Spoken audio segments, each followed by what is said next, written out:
જય મહારાજ, જય શ્રી કૃષ્ણ. સ્વાગત છે તમારું મારા યુટ્યુબ ચેનલ રિયા કિચન નડિયાદમાં. તો આજે હું તમારી સાથે રેસ્ટોરન્ટ સ્ટાઇલ તો નહીં કહું, પરંતુ રેસ્ટોરન્ટ જેવું પનીર ચીલી ડ્રાય સાથે જ તેનો રેડ ચીલી સોસ ઘરે કેવી રીતના બનાવવો તેની રેસિપી તમારી સાથે શેર કરીશ. જો તમારું પનીર ચીલી ડ્રાય રેસ્ટોરન્ટ જેવું ન બનતું હોય તો આ રેસિપીને પૂરેપૂરી જોજો. આમાં તમને બધી જ ટિપ્સ અને રીત આજની આ રેસિપીમાં જોવા મળશે. તો વિડીયોને બિલકુલ પણ સ્કીપ ન કરતા, અને તમે જો મારા ચેનલ પર નવા છો તો વિડીયોને લાઈક કરી ચેનલને સબસ્ક્રાઈબ કરવાનું બિલકુલ પણ ના ભૂલશો. અને બાજુમાં આપેલ બેલ આઇકોન બટનને ડબલ ક્લિક કરજો, જેથી તમને મારા આવા જ અવનવા રેસિપી વિડીયો સૌથી પહેલાં જોવા મળે. તો ચાલો આજની આ રેસિપી બનાવવાનું શરૂ કરીએ. તો પનીર ચીલી ડ્રાય બનાવવા માટે સૌથી પહેલાં આપણે વેજીટેબલ જોઈ લઈશું. તો અહીંયા 1 નંગ ડુંગળી, 1 નંગ કેપ્સિકમ, 1 નંગ કેબેજ, 10 થી 12 લસણની કળી, 1 ઇંચ આદુનો ટુકડો અને લીલા મરચાંની પેસ્ટ. તો સૌથી પહેલાં હવે આપણે વેજીટેબલને કટ કરી લઈશું. તો અહીંયા ડુંગળીની આપણે લાંબી અને પાતળી સ્લાઇસ કરી લઈએ. જો તમારે આ રીતે સ્લાઇસ ન કરવી હોય તો તમે ડુંગળીની સ્ક્વેર શેપમાં પણ કટ કરી શકો છો. તો અહીંયા આપણે ડુંગળીની સ્લાઇસને છૂટી પાડી દઈશું. તો હવે આપણે સાથે જ કેપ્સિકમને પણ આ જ રીતે સ્લાઇસ કરી લઈશું. તો અહીંયા કેપ્સિકમની સ્લાઇસ તૈયાર છે. તો કેબેજને પણ આપણે આ જ રીતે કટ કરી લઈશું. તો અહીંયા તમે જોઈ શકો છો કે ડુંગળી, કેપ્સિકમ, કેબેજની સ્લાઇસ તૈયાર છે. અને અહીંયા આદુ લસણના ટુકડા પણ ઝીણા ઝીણા બારીક સમારી લીધા છે. તો અહીંયા તમારે આદુ લસણની પેસ્ટ ઉમેરવી હોય તો પણ તમે એ ઉમેરી શકો છો. પણ આ રીતે ઝીણા ઝીણા સમારેલા આદુ લસણના ટુકડાનો સ્વાદ બાઇટમાં ખૂબ જ સરસ આવે છે. અને 2 થી 3 નંગ લીલા મરચાંની પેસ્ટ. તો તમારે તીખાસની પ્રમાણ તમે તમારા સ્વાદ પ્રમાણે વધારે કે ઓછી રાખી શકો છો. તો અહીંયા આપણા વેજીટેબલની બધી જ પ્રિપરેશન કમ્પ્લીટ છે. તો હવે આપણે રેસ્ટોરન્ટ જેવો રેડ ચીલી સોસની ચટણી બનાવી લઈએ. તો તેના માટે અહીંયા આપણે એક મિક્સર જારમાં 10 થી 12 લસણની કળીઓ લઈશું અને 1 ઇંચ આદુનો ટુકડો ઉમેરી દઈશું. સાથે જ તેમાં 7 થી 8 નંગ સૂકા લાલ મરચાં જે અડધો કલાક પાણીમાં પલાળીને રાખ્યા હતા તે ઉમેરી દઈશું. સાથે 2 થી 3 ટેબલ સ્પૂન પાણી ઉમેરીને પેસ્ટ બનાવી લઈશું. તો અહીંયા તમે જોઈ શકો છો કે પેસ્ટ બનીને તૈયાર છે. તો અહીંયા આપણે પેસ્ટને આ રીતે દરદરી જ પીસવાની છે, તો જ તેનો સ્વાદ ખૂબ જ સરસ આવે છે. તો હવે આપણી આ ચટણી બનાવવા માટે એક નોનસ્ટિક ફ્રાય પેનમાં 2 થી 3 ટેબલ સ્પૂન તેલ ઉમેરીશું. તેલ થોડું ગરમ થાય એટલે તેમાં 2 નંગ તજના ટુકડા ઉમેરીશું. બરાબર સાતળે જાય એટલે તેમાં આપણે બનાવેલી પેસ્ટ ઉમેરી દઈશું. અહીંયા જો તમારી પાસે તજનો પાવડર હોય તો પણ તે ઉમેરી શકો છો. તેનાથી આ ચટણીનો સ્વાદ ખૂબ જ સરસ આવે છે અને સુગંધ પણ સારી આવે છે. તો અહીંયા આપણે બનાવેલી પેસ્ટને 3 થી 4 મિનિટ સાંતળી લઈશું. તો અહીંયા આપણી પેસ્ટ સારી એવી સતળાઈ જાય એટલે તેમાં 1 ટેબલ સ્પૂન ટમેટો કેચઅપ ઉમેરીશું અને તેને સારી રીતે મિક્સ કરતા જઈશું. તમને જો મીઠો ટેસ્ટ પસંદ હોય તો તમે કેચઅપ ઉમેરી શકો છો અથવા તો સ્કીપ પણ કરી શકો છો. ત્યારબાદ તેમાં 3 થી 4 ટેબલ સ્પૂન પાણી ઉમેરીશું અને તેને મિક્સ કરી લઈશું અને સ્લો ટુ મીડિયમ ફ્લેમ પર થવા દઈશું. ત્યારબાદ તેમાં સ્વાદ પ્રમાણે મીઠું, 1 table spoon black paper powder mix કરી લઈશું. 1 ટેબલ સ્પૂન વિનેગર ઉમેરીશું. ત્યારબાદ તેને મિક્સ કરી લઈશું. સાથે જ તેમાં 1 ટેબલ સ્પૂન કાશ્મીરી લાલ મરચું પાવડર અને ½ ટીસ્પૂન સોયા સોસ ઉમેરીશું. અને અહીંયા બધા જ મસાલાને આપણે સારી રીતે મિક્સ કરી લઈશું. તો તમે સાઈડમાંથી જોઈ શકો છો કે તેલ સારું એવું છૂટું પડવા લાગ્યું છે. તો અહીંયા તમે જોઈ શકો છો કે આપણી પનીર ચીલી ડ્રાયની સ્પેશિયલ રેડ ચીલી સોસની ચટણી બનીને તૈયાર છે. તેમાંથી આપણે તજના ટુકડા કાઢી લઈશું. તમે આ ચટણી એરટાઇટ કન્ટેનરમાં ભરીને 1 મહિના સુધી ફ્રીજમાં સ્ટોર કરીને રાખી શકો છો. જ્યારે પણ તમારે પનીર કે મંચુરિયનની કોઈ વાનગી બનાવવી હોય તો તેમાં ઉપયોગમાં લઈ શકો છો. રેડ ચીલી સોસની ચટણી બનીને તૈયાર છે. તો હવે અહીંયા પનીરનું બેટર બનાવવા માટે આપણે તેની પ્રિપરેશન જોઈ લઈશું. તો ઘણા લોકો બેટર બનાવતા પહેલાં મેરિનેશન કરતા હોય છે, પણ આપણે રેસ્ટોરન્ટ જેવું બનાવવાનું છે એટલે આ પ્રોસેસ એકદમ ફાસ્ટ કરવાની છે. તો બેટર બનાવવા માટે આપણે સૌથી પહેલાં તેમાં 1 કપ મેદો લઈશું, સાથે જ અડધો કપ કોર્નફ્લાવર લઈશું. ઘરમાં જો તમારી પાસે કોર્નફ્લાવર ન હોય તો તમે એકલો મેદો પણ લઈ શકો છો. અને સાથે જ 1 કપ મેદાની સાથે અડધો કપ ચોખાનો લોટ પણ ઉમેરી શકો છો, અથવા તો આરા લોટ પણ હોય તો તે પણ ઉમેરી શકો છો.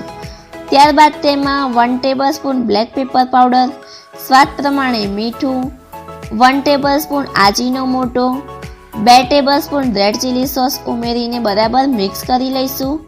અને તેમાં જરૂરી પ્રમાણે પાણી ઉમેરીશું અને બેટરને તૈયાર કરી લઈશું. તો અહીંયા તમે જોઈ શકો છો કે બેટર આપણું રેડી છે. ત્યારબાદ તેમાં 1 ટેબલસ્પૂન ઓરેન્જ-રેડ ફૂડ કલર ઉમેરીશું. જો તમને ફૂડ કલર ઉમેરવો પસંદ ના હોય તો તમે સ્કીપ કરી શકો છો. તો અહીંયા તમે બેટરની કન્સિસ્ટન્સી જોઈ શકો છો. બેટર તમારું થોડુંક પણ આ સમયે પતલું લાગે તો તેમાં 1 થી 2 ટેબલસ્પૂન ઉમેરી દેજો અને આ રીતનું બેટર બનાવીને તૈયાર કરી લેજો. ત્યારબાદ હવે આપણે પનીર લઈશું. તો અહીંયા મેં 250 ગ્રામ ફ્રેશ પનીર લીધું છે. તો તેમાંથી આપણે તેના સ્લાઇસ કરી લઈશું. તો આ રીતે સ્લાઇસ કર્યા પછી તેમાંથી આપણે 2 પાર્ટમાં કટ કરી લઈશું અને તેમાંથી આપણે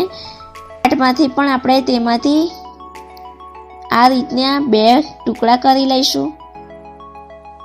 તો અહીંયા તમારે પનીરને આ રીતે સ્ક્વેર શેપમાં કે ટ્રાયેંગલ શેપમાં કટ કરવા હોય તો પણ તમે કરી શકો છો. આપણા પનીર પણ કટ થઈ ગયા છે.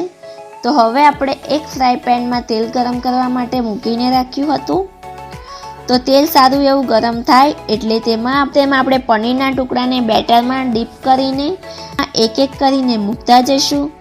ત્યારબાદ નીચેનું લેયર ક્રિસ્પી થાય એટલે 2 મિનિટ પછી સાઈડ ચેન્જ કરી લઈશું અને તેને પણ ક્રિસ્પી થાય ત્યાં સુધી તળી લઈશું. તો અહીંયા તમે જોઈ શકો છો કે આપણા પનીર ફ્રાય થઈ ગયા છે અને હવે તેને આપણે એક પ્લેટમાં લઈ લઈશું. તો અહીંયા તમે અવાજ સાંભળી શકો છો અને લેયર કેટલી ક્રિસ્પી છે. તો અહીંયા પનીર પણ ફ્રાય થઈ ગયા છે. તો હવે આપણે ફટાફટ એક ફ્રાય પેનમાં 3 થી 4 ટેબલસ્પૂન તેલ મૂકીશું. તેલ ગરમ થાય એટલે તેમાં ઝીણા સમારેલા લસણના ટુકડા ઉમેરીને તેને સારી રીતે સાંતળી લઈશું. 2 મિનિટ લસણ સતળાઈ જાય એટલે તેમાં ઝીણા સમારેલા આદુના ટુકડા ઉમેરી દઈશું અને તેને પણ 1 થી 2 મિનિટ સાંતળી લઈશું. ત્યારબાદ તેમાં લીલા મરચાંની પેસ્ટ ઉમેરીશું અને તેને પણ સારી રીતે સાંતળી લઈશું. અહીંયા બધી જ વસ્તુ આપણે હાઈ ફ્લેમ પર સાંતળવાની હોય છે જેથી મસાલા સોફ્ટ ન થઈ જાય. ત્યારબાદ આપણે સમારેલી ડુંગળીની સ્લાઇસને પણ આ જ રીતે હાઈ ફ્લેમ પર સાંતળી લઈશું. ડુંગળીને બહુ વધારે ગોલ્ડન નથી બનાવવાની, આ રીતની થોડી કાચી પાકી રહે એટલે આપણે તેમાં સમારેલા કેપ્સિકમ ઉમેરી દઈશું અને તેને સતત સાંતળતા જઈશું. જેવું 2 મિનિટ કેપ્સિકમ સતળાઈ જાય એટલે તેમાં આપણે કેબેજ ઉમેરી દઈશું. આ બધી જ પ્રોસેસ આપણે હાઈ ફ્લેમ પર કરવાની છે અને ત્યારબાદ આપણે તેમાં મસાલા ઉમેરતી વખતે થોડીક ક્ષણ માટે સ્લો કરી દઈશું. તો મસાલા ઉમેરવા માટે અહીંયા સૌથી પહેલાં સ્વાદ પ્રમાણે મીઠું, 1 ટેબલસ્પૂન ગરમ મસાલો, 1 ટેબલસ્પૂન લાલ મરચું પાવડર, તમારી તીખાશના સ્વાદ પ્રમાણે તમે ઉમેરી શકો છો, 1 ટેબલસ્પૂન આજીનો મોટો, 1 ટેબલસ્પૂન બ્લેક પેપર પાવડર. અહીંયા સોયા સોસ અને વિનેગર તમારા સ્વાદ પ્રમાણે ઉમેરી શકો છો. ત્યારબાદ આપણે બધી જ વસ્તુને સારી રીતે મિક્સ કરી લઈશું. આપણે જે રેડ ચીલી સોસ બનાવીને તૈયાર કર્યો હતો તે ઉમેરીશું. અહીંયા તીખું તમને જેટલું પસંદ હોય એ પ્રમાણે તમે રાખી શકો છો. ત્યારબાદ તેને મિક્સ કરી લઈશું. ત્યારબાદ તેમાં આપણે થોડું પાણી ઉમેરીશું અને મિક્સ કરતા જઈશું. અહીંયા તમારે ઓરેન્જ રેડ ફૂડ કલર ઉમેરવો હોય તો ઉમેરી શકો છો અથવા તો સ્કીપ કરી શકો છો. અથવા તો જો 3 જેવું રેડ ચીલી પનીર બનાવવું હોય તો આ રીતે તમારી પાસે કલર અવેલેબલ ન હોય તો તમે ઓરેન્જ અને રેડ કલરનું સરખું માપ લઈને પાણીમાં મિક્સ કરીને એડ કરી દેજો તો આ રીતનો કલર આવી જશે. ત્યારબાદ ગ્રેવીની થિકનેસને ઘટ બનાવવા 1 ટેબલ આરાનો લોટ પાણીમાં મિક્સ કરીને એડ કરી દઈશું, જેથી તેનું ટેક્સચર અને કન્સિસ્ટન્સી એકદમ થીક થઈ જાય. ત્યારબાદ હાઈ ફ્લેમ પર ફટાફટ પનીરના ફ્રાય કરેલા ટુકડા ઉમેરી તેને મિક્સ કરતા જઈશું. તો અહીંયા તમે જોઈ શકો છો કે રેસ્ટોરન્ટ જેવું પનીર ચીલી ડ્રાય બનીને તૈયાર છે. જોઈને જ સૌ કોઈને ખાવાનું મન થઈ જાય. ત્યારબાદ ઉપરથી થોડી લીલી ડુંગળી ઉમેરીશું. અહીંયા મારા પાસે લીલી ડુંગળી હતી એટલે મેં ઉમેરી છે. જો તમારા પાસે ન હોય તો સ્કીપ કરી દેજો, એટલે તમે ધાણા પણ લઈ શકો છો. તો હવે આપણે ફટાફટ એક સર્વિંગ પ્લેટમાં ગરમા ગરમ પનીર ચીલી ડ્રાય સર્વ કરીશું. સાથે જ ઉપરથી લીલી ડુંગળીનું ગાર્નિશ કરીશું. તો બન્યું છે ને એકદમ રેસ્ટોરન્ટ જેવું પનીર ચીલી ડ્રાય કે જોતાં જ સૌ કોઈને ખાવાનું મન થઈ જાય. તો તમે પણ એકવાર આ રીત અને ટિપ્સ સાથેની બતાવેલ રેસિપીને ચોક્કસથી ઘરે ટ્રાય કરજો. અને તમને મારી આજની આ રેસિપી થોડીક પણ પસંદ આવી હોય તો વિડીયોને લાઈક કરજો, તમારા ફ્રેન્ડ્સ અને ફેમિલી સાથે શેર કરજો. સાથે જ કમેન્ટ બોક્સમાં તમારા ફીડબેક શેર કરવાનું બિલકુલ પણ ના ભૂલશો. સાથે જ મારી ચેનલને સબસ્ક્રાઈબ કરવાનું બિલકુલ પણ ના ભૂલશો.